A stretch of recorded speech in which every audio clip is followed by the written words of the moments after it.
Welcome back to Mysterious Goings-On. You know, in recent years, the nation of Scotland has exploded onto the mystery thriller scene with authors offering a distinctly Scottish take on the crime novel. Often called Tartan Noir, delighted readers have seen the rise of crime fiction masters including Ian Rankin, William McIlvanney, Louise Welch, and Val McDermid. However, while today's guest is easily part of that clan of writers, he chafes at the colorful Tartan Noir descriptor. Let's find out more about that, as well as his take on writing several series, true crime, and more, as we meet Douglas Skelton, author of the new thriller Thunder Bay on Mysterious Goings-On. Welcome, Douglas. Thanks very much. Thanks for having me. Yeah. Was I too off base on the Tartan Noir? I think I read somewhere that you weren't a big fan of that. I'm not a big fan of the label, and that is exactly what it is. And I understand why it's used, because it's an easy label to use. But the problem with it is that it can lead to quotas. It can lead to people thinking, well, you know, agents, publishers, for instance, I've already got my quota of Tartan Noir authors, so let's move on to somebody else. And my view is that, you know, there are I'm going to say good books and bad books, and that's totally unfair because everything is subjective. But, you know, the book is either good or you don't think it is, and it shouldn't matter where it's set or where the author is from. I like that. Why don't we put a pin in that? We might get back to that a little bit more later. Thunder Bay is a hit in Scotland. It's been long listed for Bloody Scotland's McIlvanney Prize for Best Crime Book of the Year, and is shaping up to be the same here in the U.S. with a Publishers Weekly starred review that raves about it, saying it's got exquisite language, credible characters, and unrelenting suspense. This crime novel has it all. And listeners, I have to tell you, I totally agree with that. Having been reading into Thunder Bay, it's a delight. And but before we get too deep into that, here we go. I want to just kind of get into your bio for a minute. I want everybody to understand and kind of where you come from. And if I can quote from your bio, which I found very amusing and fun, you say, I've been a bank clerk, tax officer, taxi driver for 2 days, wine waiter for 2 hours, journalist and investigator. You've written 11 true crime and Scottish criminal history books, but now, as you say, you're concentrating on fiction, on making things up. And you've also done some stuff, as you say, on the telly very often, which is a scary experience, but more so for the viewer. So, yeah. Just looking back on that, I do a little telly myself, but not on a national scale. But so I get that. It's to me, it's always very cringeworthy time for me to see my mug up there. I don't know if you feel the same way. No, I have a great face for podcasts. Okay, well, as you said, you started your career writing about true crime. Can you just kind of tell us a little bit about that? What drew you to that? Well, I was working with a weekly newspaper in Glasgow, in the West End of the city, and I wrote a feature on a series of unsolved murders in Glasgow, which the Evening Times, the city's Evening Times, picked up and ran on the Saturday. And from there, I started to do more of the city's criminal history for that paper. And the features editor at one point said to me, well, he said, I've been reading these things again and we love them, but do you think there's a book in them?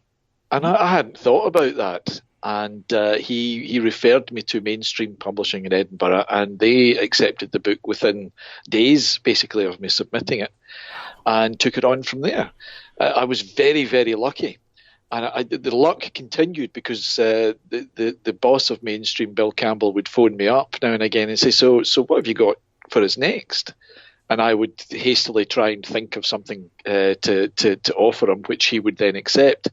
Now, I think I was a professional, not a tax dodge, but, you know, a tax break for them. The true crime books didn't really sell that well. It certainly didn't make me a lot of money. So I think I was just there for a tax break for the more profitable books. But I did 11 of them. Not all for Mainstream, did them for some other publishers. One was an investigative piece on a miscarriage of justice in Scotland, and I stayed with the campaign for 10 years until the two men who had been convicted of a quite horrendous mass murder in Glasgow in 1984 were cleared by the appeal court.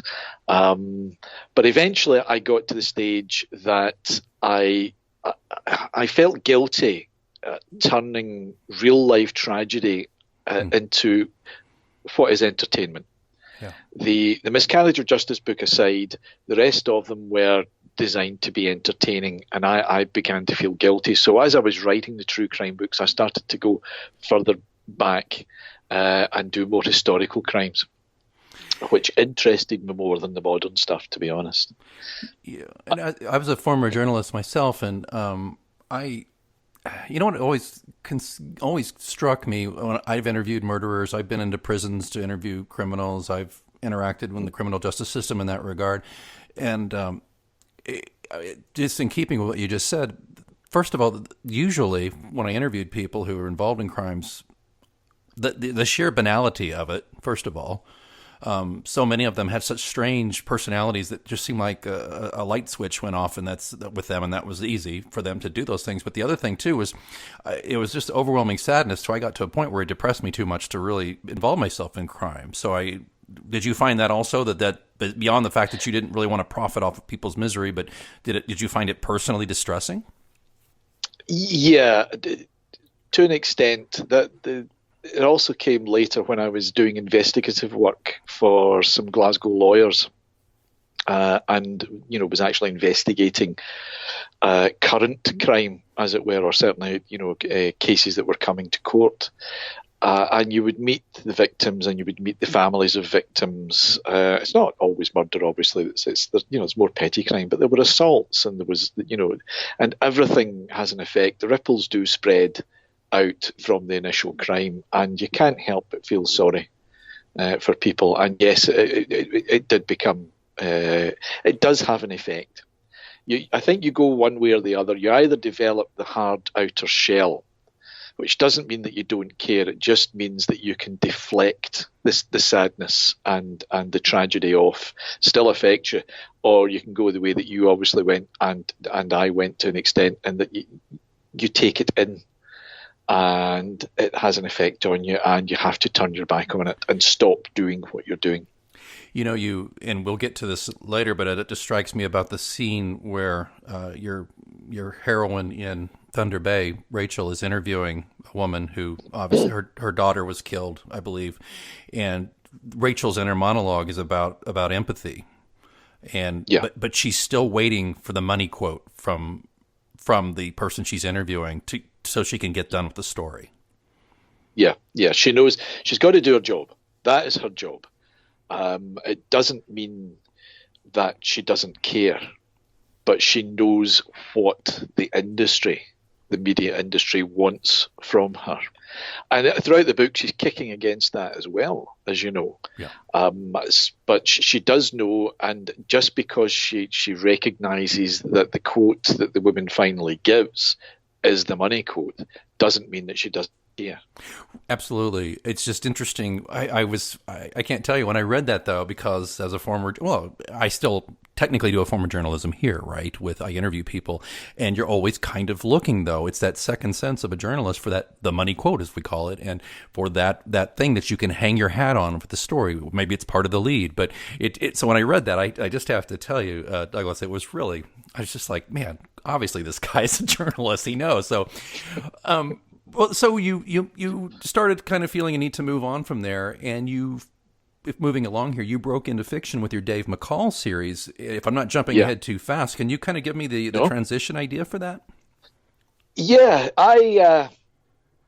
the last true crime book that I wrote was in 2009, and that was Glasgow's Black Heart, and that was the history of Glasgow's underworld. It was an alternative history of Glasgow, effectively, filtered through the crime from 1800 onwards.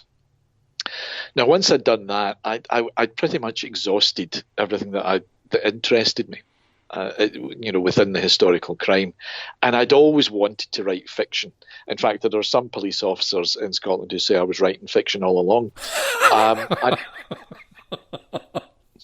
So it took 2 or 3 years, and I wrote the Davy McCall books. There were 4 of them, and everything that I'd learned in investigating for the solicitors and researching for the true crime filtered into the Davy McCall books, because Davy McCall, when I started to to think about it, I thought, what am I going to write about? I don't want to do a police procedural because Ian Rankin and Val McDermid, Alex Gray were all doing these and doing them very well.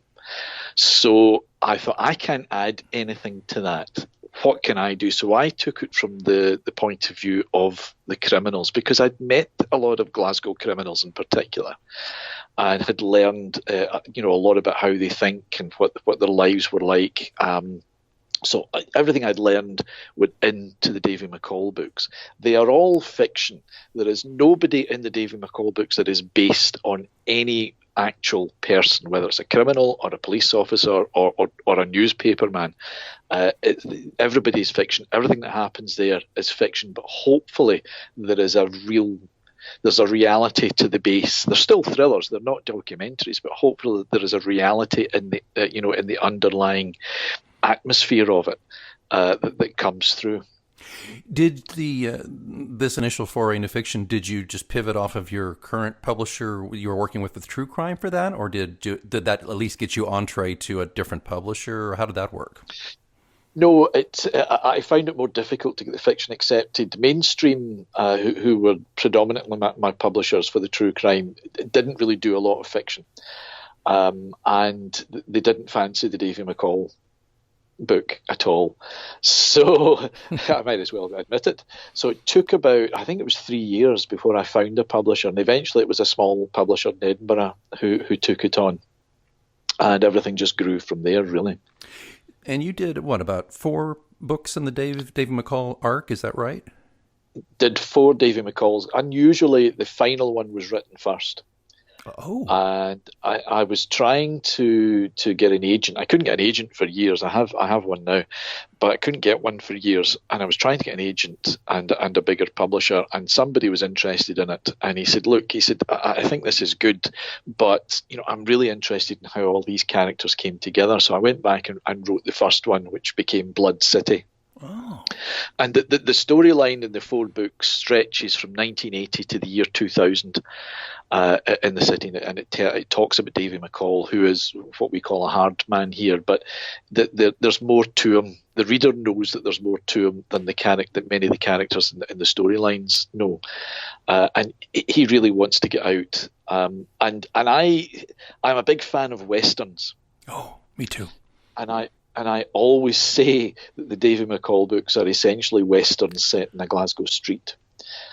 And I take that, so he's the gunfighter with a past, essentially, who doesn't want to, he's done with his trade, but he can't get out.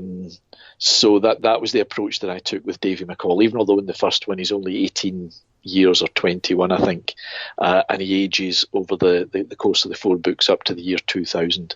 So the final one was written first, so I knew where the rest of the series was going to go, and I was contracted for 4, so there was always only going to be 4. That fascinates me, and I have a soft spot for westerns.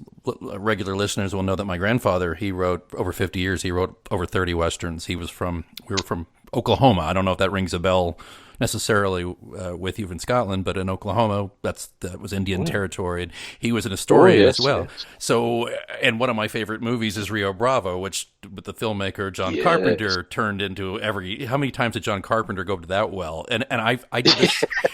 It's funny because Douglas, because I took in my series, I took one and I based it into a Western. I basically thought, well, I want to kind of try a spin of different genres throughout my series. And so and the one that I did with the Western, it may not have been my most successful, but it's the one that I just love the most. And I even I stole it, and I don't think my grandpa would mind, he's now deceased. I borrowed a couple of characters from his most successful book and put them in there for a little bit, just as a little cameo. So I am always so excited when I hear a fellow writer talk about a love of Westerns. Isn't it fantastic? Westerns. Do you have a particular favorite? Shane's my favorite. I knew you were going to ask me that. Shane. Shane, and I know that's not terribly original, but Shane is one of the books that influenced me greatly in my writing, and not just the book, but I love the movie as well. But certainly, the whole feel of Schaefer's work in Shane just shadows a lot of what I do very often. I'd love to write a Western, love to be able to write one. I want to read it if you do. Let me ask you a question about Shane. Then you ready? I bet you know the question. No.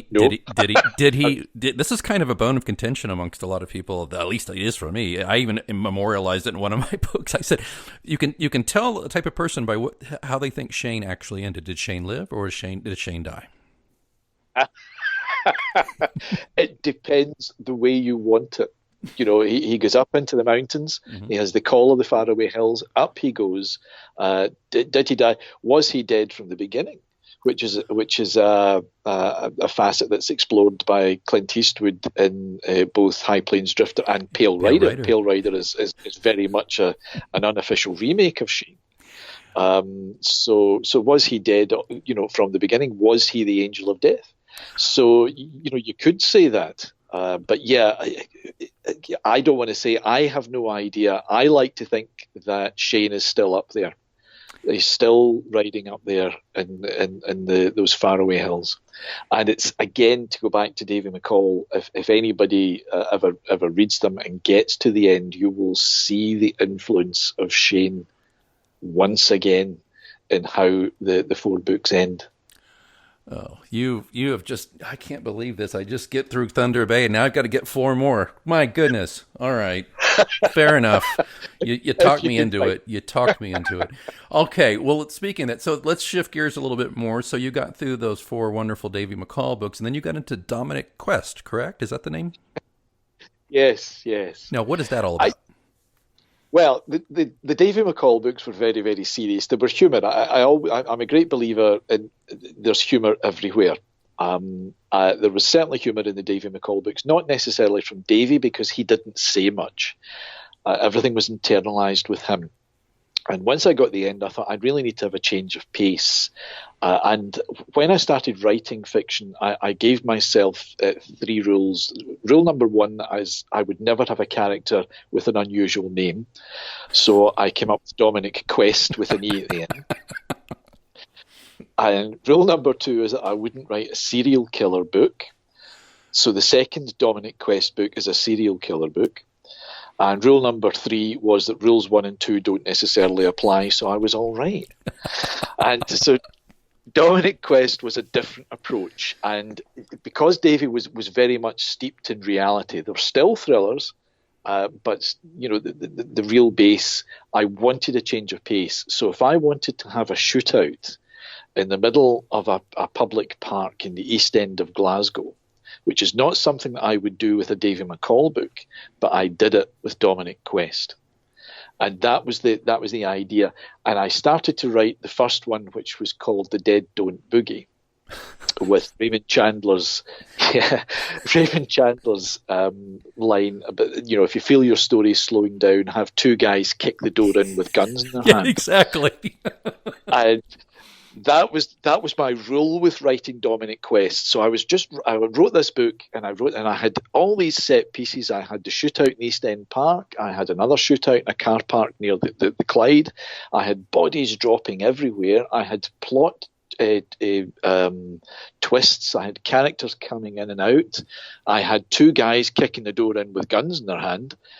And I got to, I think, 35 to 40,000 words, and I had to stop and say to myself, I really need to think of a storyline here, because I didn't know what it was all about.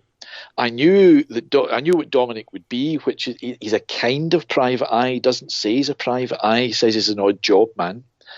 And I knew he would have a past. In his case, it was a drug addiction, which he had. I knew that he would be a big film fan. And everything that he does is filtered through popular movie culture and TV. I knew that he would have a love of film, of film scores, because this is me. All of this is me. And I also knew that he would be so smart-mouthed that it would get him into trouble. So. And his brain is actually running before his mouth, or his mouth is running before his brain's in gear. Sorry, and he comes back, and finds himself in trouble because he can't help himself. So that I knew all about that, but I didn't have a storyline. So eventually I came up with something, and I was able to retrofit the first 35 to 40,000 words to fit what I'd come up with. But it was never going to be a realistic book. It was always going to be fun. It has its dark moments, and it's still a thriller, but I designed the two of them to be fun. And I would have liked to have continued with Dominic Quest, but unfortunately the second one didn't sell very well. So is that your barometer? If it doesn't sell, you're out? You're not going to give it another try? Well, it's certainly some publishers' barometers. oh, I see. I mean, no, that's fair. That's unfair. But you can't. If people aren't going to buy a book, you can't keep churning out series because the publishers just can't. The margins are so tight now, right, that certainly publishers can't produce books that if people don't want to read them, and it's unfortunate because I still have a soft spot for Dominic, and I would love to do more Dominic Quests. I think that's you move on. I think that's what I was getting at. That you seem to really be in love with the character for a lot of good reasons, and it just I understand how it is when one of your barons just isn't working out, and you have to put it on the side. Now you did a one-off in between that and Rachel Connolly's series, correct? Is there a one-off book? Yes. Now, what was that, real quick? The Janus run. I was challenged by a fellow crime writer, Craig Robertson, to write something that wasn't set in Glasgow. And he said, in fact, don't set it in Scotland. So I came up with, because of my love of movies, I came up with this fast-paced conspiracy chase thriller set in New York. Oh. And I went one further. I didn't even have any Scottish characters in it. And it would have been easier if I could have done that. But I with everything I write, I try to challenge myself. Even with each of the 4 David McCall books was different from the last. Although there was an overriding story arc and there was continuing characters. Each of the Dominic Quest books was different. And the challenge with the Janus run was, could I make New York come alive, even although I'm not a native New Yorker? I don't know if anybody's noticed that with the accent, but I'm not actually from. You sound like Brooklyn to me. I don't know.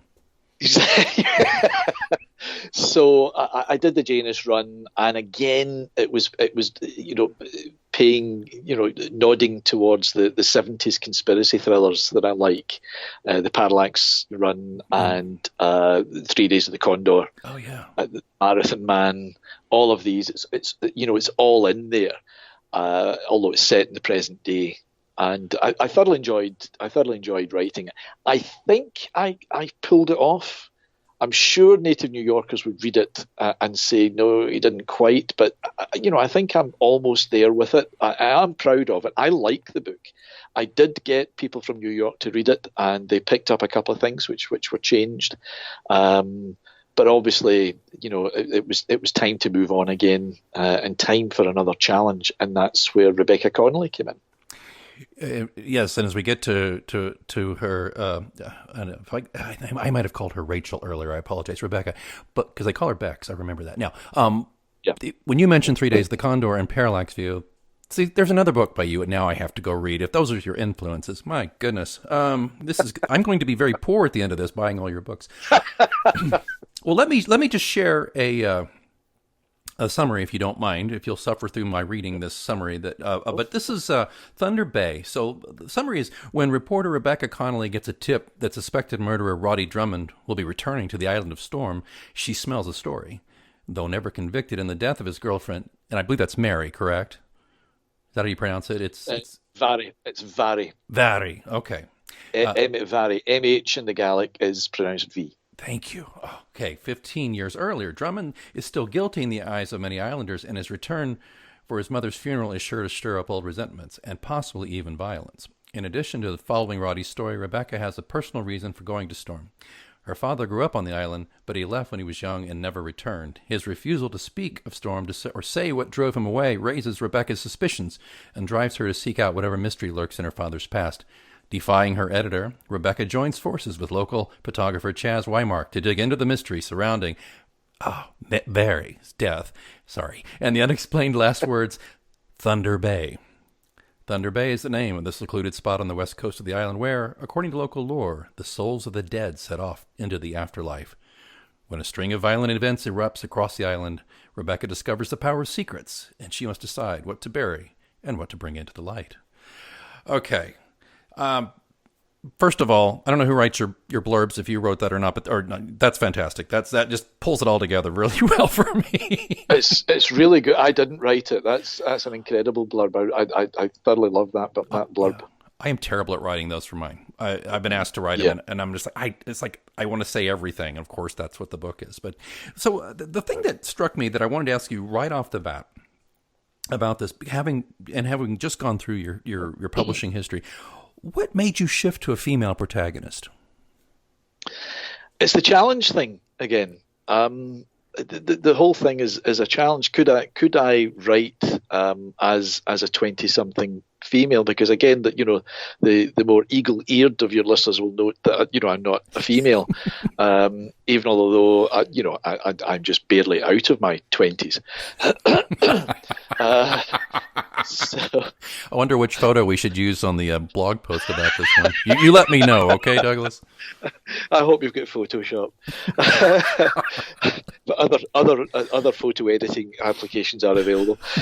So it was the challenge of not only could I create a believable female protagonist, but also could I create an island, because the island of Storm, we'll call it that. It's Stoyrm, and apparently that is pronounced Stirrum. And that's Gaelic for storm. So we'll continue to call it Storm because it's easier. It doesn't exist. It's a fiction. And again, here's another one of my influences for you. Ed McBain and the 87th Precinct novels. Yep. He created a city that became so believable that you would not believe that it didn't exist. And it became a character in this vast series of novels, just as much as Corella and Kling and Meyer and the rest of the boys in the precinct. And could I do that? Could I create an island that people not only would wish was real, but also became a character in the book in its own right? And again, I hope I've pulled that off. Do you think I've pulled it off? I think you have. And it's interesting. I had a question lined up kind of related to that. I was going to ask you this, just background-wise. My series goes from a very small town in the American Midwest that does not exist, obviously in real life, and to a small island off the coast of Florida called Key West, which does exist. My character throughout the series toggles between those. And I do that because, frankly, I find the smaller settings more manageable for me. That's for my limitations as a writer, perhaps. But is there something about writing about smaller settings, villages, and islands that you find challenging or more helpful, or both? It's helpful. It's the claustrophobia. It's this idea of isolation that I think helps with particular storylines. It doesn't help with them all, but certainly with this storyline. So you have this self-contained community on the island, where it's glib to say everybody knows each other. They don't, but a lot of people do know each other. And in comes this outsider who is Rebecca, trying to get to the bottom of not one but two mysteries. But also Roddy Drummond is very much an outsider by now because of what happened 15 years before. And even although he was cleared of the murder charge on the Scottish not proven verdict, we have three verdicts. I don't know if your listeners will know this, but we have three verdicts in Scotland. We have not guilty, guilty, and not proven. And the general view of not proven is that we know you did it, but couldn't quite prove it, so go away and don't do it again. Now that's an oversimplification of what is a very ancient verdict. In Scotland, it used to be proven and not proven. We didn't have not guilty or guilty. And when that was changed, not proven was retained for some reason. But we have it for balance, because in Scotland, juries are 15 strong.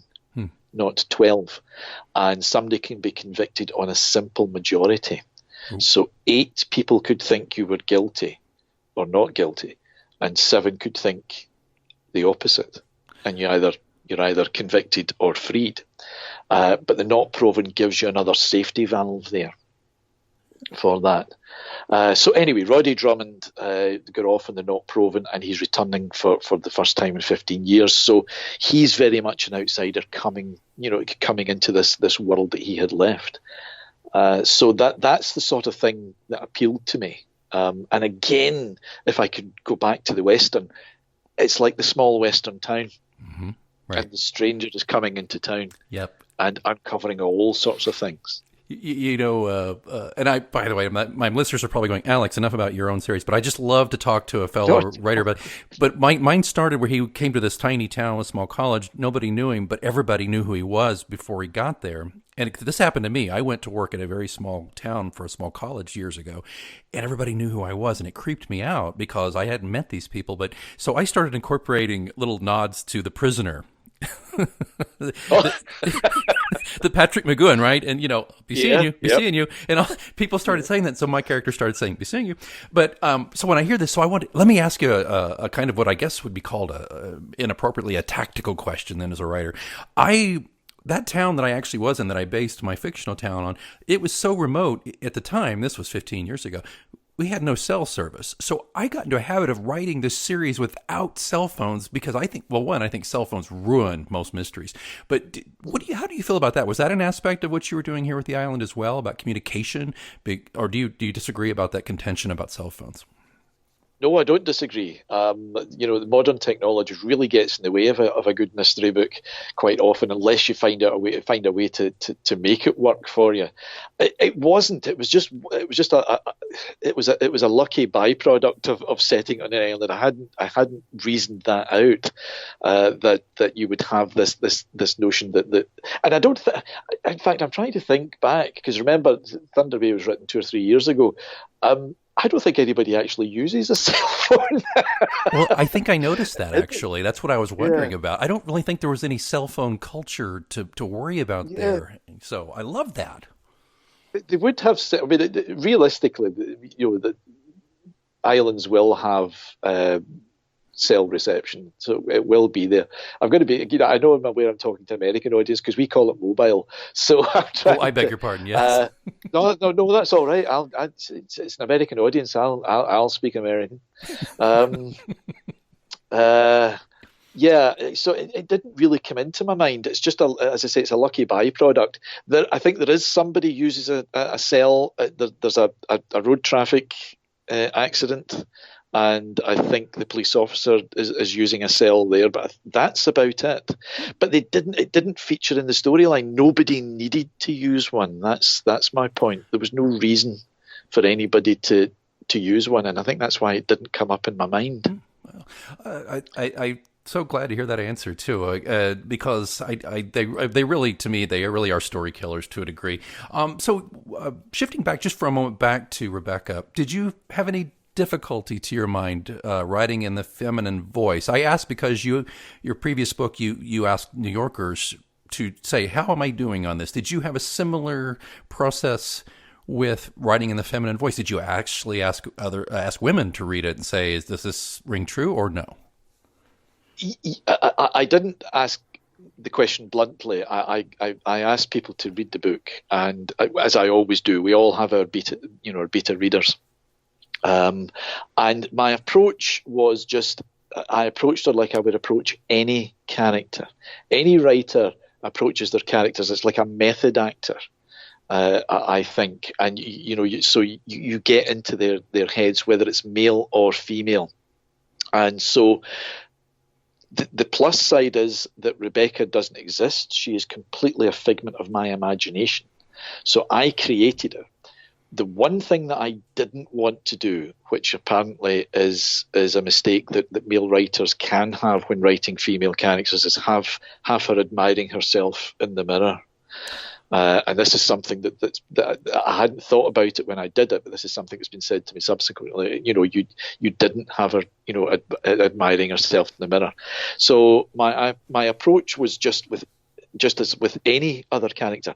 I kind of disagree with this idea, but strong female characters. Every character that you write should be strong. Even the weak characters should be strong, if that makes any kind of sense at all. Yeah. So that is always my approach. So the attention that I give is even. I refused to let the fact that I was male get in the way. Right. Does that make sense? It does. Well, I've had my own challenges with it, but my problem has been I have been, unlike you, I've not been as forthright with my own craft as you in this regard, because I felt very self-conscious writing feminine characters, and people who know me well in my circle of friends found that surprising, because actually here we go. Some of my best friends are women, but most of a good chunk of my friends are, I have very good female-male relationships with women who are buddies. So I feel like I understand the rhythms of how they speak and their thought process and those things. But I still felt incredibly self-conscious at times trying to do that. So. Well, the people everybody who read it are people I trust. And I know that they will give me the strong feedback. They won't play to my ego at all. And yes, I was aware when I gave it to the women readers that there was every possibility that they would come back and say she doesn't ring true.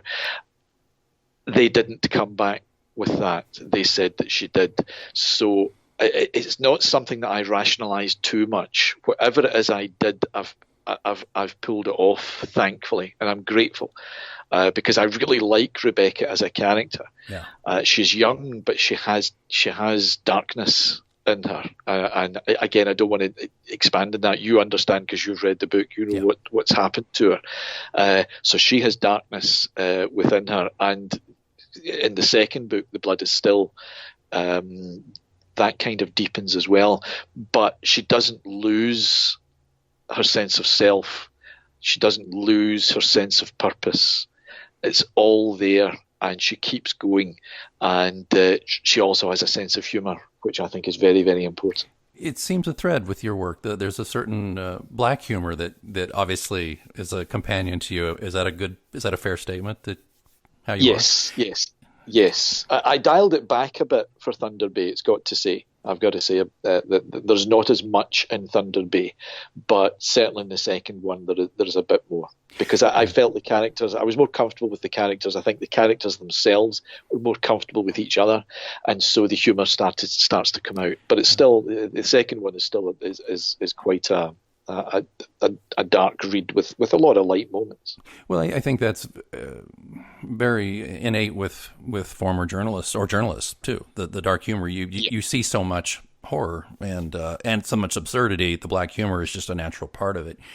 Speaking of that, really quickly here, I realize we've been going on a bit, and I don't want to keep you too long, although I'm really enjoying the conversation. You have some subtle and not so subtle jabs at the state of modern journalism, because of course Rebecca is a journalist in the book, and like I said, as a former weekly newspaper editor, I can relate. So just curious, how do you feel as a former journalist about the age of clickbait and shrinking newsrooms? Do you have any thoughts on that? I think it's dreadful. I think it's bad for the reader. It's bad for democracy. Yes. Really, really bad for democracy. And newspapers I'm thinking about just are not able now to provide the service. I was a weekly newspaper journalist and editor as well. And in the town that we circulated, we were known as the fourth emergency service. So even local councillors sent people to us because they couldn't get anything sorted for their constituent, so they would send them to us because they knew that we would manage to get it fixed. So that's all gone because the staffing level isn't there. Right. The time isn't there. It's all clickbait, as you pointed out. You're getting press releases rewritten, and sometimes not even rewritten. Yeah. And just put in. And basically, quite often now, it's all the news that fits. And I think that because you have pre-planned pages, and the copy, the stories are flowed into those, and you write the stories are written to fit that pre-plan. So that's when I say it's all the news that fits. Right. And I think that's very, very sad, and it is not good for the reader. It's not good for the communities. It's not good for the nations. We need a strong and independent and vibrant press. And unfortunately now we're not getting that quite often. You know, in the United States, we actually enshrine the fourth estate, as we call it, the press, in our Constitution. But it's interesting that there's a lot of Americans who don't seem to understand that, and they think that they're following the line from a lot of politicians who shall remain nameless, that the journalist is somehow a hindrance to our democracy, when in actuality, as you said, just like your weekly paper, by the way, my weekly paper, the same, people could go to, if the government or the authorities, whoever they are, or corporations, weren't towing the line to do the right thing, they could come to us. And now it's... boy, I mean, you just see so many things where it's obvious that corporations hold such sway, and now government is starting to hold such sway. And there was by the way, there was, I imagine you've heard this years ago, that not too far ago, within the past 3 or 4 years, there was a study that said that a lot of young people today don't believe we necessarily need to be a democracy, and they don't believe they believe that the government should control the press, which just astounded me. Yeah, well, there's some say that they do. Certainly here in the UK, there's quite a strong feeling that the government does control the press. And I've got to say, there is a certain amount of truth in that, but it's not that they control it. It's just that the staff level is not there in order to do what they should be doing. And I think at one point in Thunder Bay, Rebecca comes out with the line that, you know, the press should afflict the comfortable and comfort the afflicted. Yeah. And I'm afraid that in the main that there are certain exceptions to this, obviously, and there are a lot of people working in the industry who want to do a good job, and they really do, but they can't. And there are some who are managing to do a good job despite all the odds. But it's a very, very sad reflection of our democracies that, you know, our media is held in such low regard, but they have themselves to blame to an extent for this, unfortunately. Yeah, there's a lot of that. Well, and we could go off on that, but I know we're closing in on time here. But I had a couple more points if you're still enthusiastic. Yep. Okay. Yep. So talking about the craft, if you'll pardon a word that is fraught with potential pretentiousness, but do you have a certain pattern for breaking a new book? You know, as in, do you have it set in type in your head to a large degree before you write it, or is it a more organic process? Oh, I would say it's organic, but I think the correct word is chaotic with me. I have no clue half the time where the book is going. I will have an idea for a beginning. I might have some notion for what will happen somewhere along the line, or a set piece here or a scene there, and even the characters will start to grow as I write. But that's as far as I go.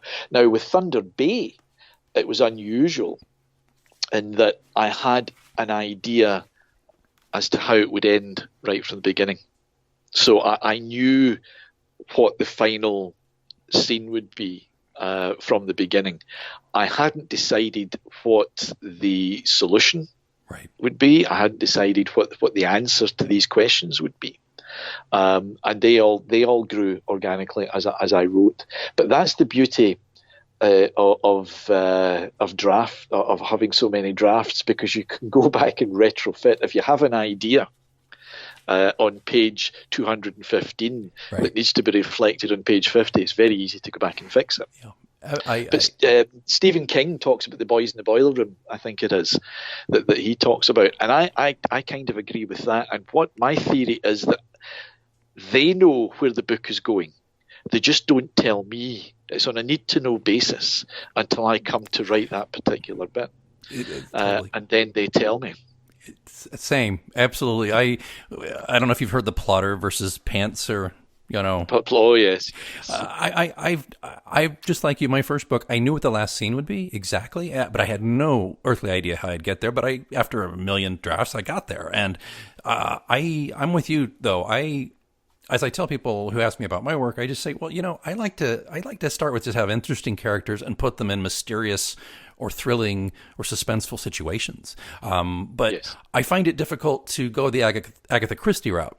Although, frankly, after seeing Knives Out, that film, I'm kind of wanting to try that because as I've said, I've tried to do, the Western version of my series, and there's kind of some future and all. So I want to do that. But Douglas, one thing I wanted to do, I wanted to share, if you'll tolerate me reading a couple of lines, is that all right with you? Of course. From your book. Well, some authors are like, "Oh, Alex, please don't butcher my story." All right, but I wanted to share this. This is a sentence. This is early in the book, and it's looking out across a bay or a sound. There was another silence between them, while around them the world played its own symphony, the soft melody of the breeze, the glissando of the waves as they caressed the yellow sand at the bottom of the hill, the bass rumble of the ferry engine as it pulled away, the percussive cry of a gull. And that's just that's a bit. It's so interesting and so delightful for me in the midst of a suspenseful thriller to find that it's also written with such care. And I wanted to ask you if I'm not, by the way, I'm not trying to dump syrup all over you. I'm sincere, but I just want to ask you, when you're putting the book together and you're drafting it, does the prose flow that way from you easily, or is that something you kind of get the skeleton out there and then you go put meat on the bones later?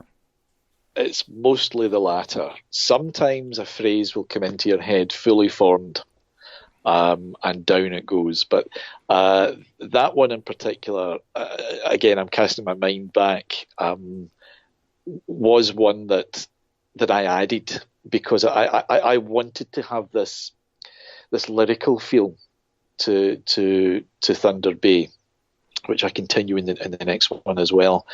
And it was just something, and again, it's going back to the method writing. I put myself on that small hill on this island, looking out there, and remember, it doesn't exist. It's all in my head. And what would I hear? What would I see? What would I smell? And it just occurred to me that's the way the sounds would be. That it would be a sort of music, right, in the atmosphere. And that sounds terribly pretentious. And those who know me know I'm not really like that. But it sometimes they come fully formed. Other times you've got to hone them and chip away at them. Totally understand. I couldn't let it go. I underlined that in my copy and just said, and I read it 3 times because I was just like, yes, this is. Well, one of my favorite films is Local Hero. I'm not sure if you're familiar with that one. Oh, yes. Okay. Yes. Well, so you'll forgive me, but I guess my mind was subconsciously making it look like the setting for Local Hero, you see. And then when you did that, when I got to that line, I was like, oh my, yeah, this is really working for me. Anyway, again, I don't mean to embarrass you with that, but I just want to tell you that it really stood out for me. And as we're getting close here, I have to just tell you. Embarrass me, I love it. More. Okay, more. Okay, okay. I've got a quick anecdote for you that I want to drop on you. I'm a big fan of the late Anthony Bourdain, travel writer, raconteur. I have one of my most listened to books it became a companion for me before he passed on. Now it's a little painful to listen to, but it was him reading his breakthrough book, Restaurant Confidential. But he tells the story when he was very down on his heels before he was famous, and he was a drug addict and he was having issues. He needed a job, and he heard that there was a new steakhouse coming in New York City, and he was kind of a journeyman. Well, the owner of that steakhouse, I'm getting to a point here, Douglas, don't worry. There's the owner of that steakhouse was a Scottish tycoon, basically, of restaurants. I don't know the name, and he didn't really elaborate. But he got an interview, and it was with the new general manager and this Scottish owner, right? So he goes in and he cleans up, puts on his best suit of clothes, and he sits down, and they have a great conversation, and they're talking about food, and they're talking about restaurants and all these things, and it's just going so well. And then at the very end, it's like, we're starting to wrap up, and he asked me, do you have any questions? And he said, he asked a few pointed questions to look smart because he wanted to get the job. And then the Scottish owner said, all right, what do you know about me? And so So Bourdain is like, ask him to repeat it several times, and forgive my bad Scottish, but he asked him to repeat it several times, and he said, I didn't know anything about him, so I just decided, come clean, tell the truth. He says, absolutely nothing.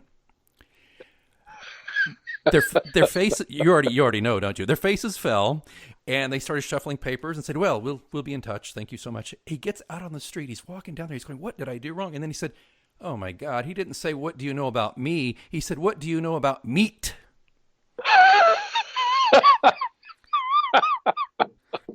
Well, there we are. That's the differences in the accents, isn't it?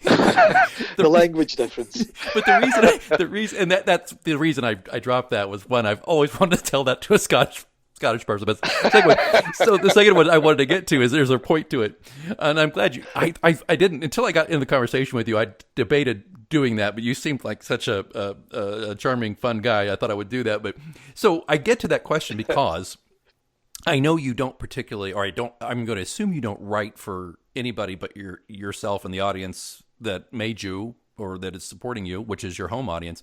But do you ever think about, I mean, your dialogue is great, and it's obvious that you've had a lot of life experience with people, and you've got an ear for it. And each character, you don't have a lot of problem reading the characters in conversation, knowing who's talking. Sometimes you read authors and you're like, if he didn't say he said here, I don't know who said it. That's not a problem with you at all. But is there any question in your mind now that you are getting outside of Scotland about how to maintain the dialogue and the storytelling?